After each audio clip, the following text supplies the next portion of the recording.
ഇന്ന് നമ്മൾ global village പോയിൻ്റെ part 2 സ്റ്റോറിയാണ്. അപ്പോൾ അവിടുന്ന് ട്രൈ ചെയ്ത് നോക്കിയ ഫുഡാണ് ഇത് മിസ്റ്റർ ധീരജിൻ്റെ ഇഷ്ടപ്രകാരം വാങ്ങിയതാണ്. ഇനി നമുക്ക് കുറച്ച് ഗ്ലോബൽ വില്ലേജിനെ പറ്റി സംസാരിക്കാം. ലോകത്തിലെ വിവിധ തരം കലകളും രുചികളും ഒരുമിച്ചെത്തുന്ന അത്ഭുത ലോകം. നമ്മൾ ഗ്ലോബൽ വില്ലേജിൽ എൻ്റർ ചെയ്യുന്ന ടൈം തന്നെ നമ്മളെ ഓരോ രാജ്യങ്ങളിലെ പവലിയനാണ് വെൽക്കം ചെയ്യുന്നത്. ഓരോ പവലിയനിലും കയറുമ്പോൾ നമുക്ക് അവിടുത്തെ പരമ്പരാഗതമായ സംസ്കാരങ്ങളും അവിടുത്തെ വസ്തുക്കളും കാണാൻ പറ്റും. അങ്ങനെ ഞാൻ വാങ്ങിയതാണ് എനിക്കിഷ്ടപ്പെട്ട ഈ ഒരു ബ്രേസ്ലെറ്റ്.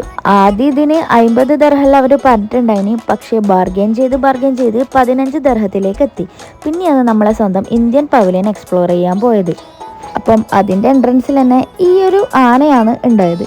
പിന്നെ ഞാൻ കുറേ കേട്ടിട്ടില്ലതാണ് അവിടുത്തെ ഫയർ വർക്സിനെ പറ്റി. അന്ന് അതും കാണാൻ പറ്റി. പിന്നെ അവിടുന്ന് അങ്ങോട്ടേക്ക് ഫുഡ് എക്സ്പ്ലോർ ചെയ്യാത്തതുകൊണ്ട് എല്ലാവർക്കും നല്ലോണം വിശക്കുന്നുണ്ടായിരുന്നു.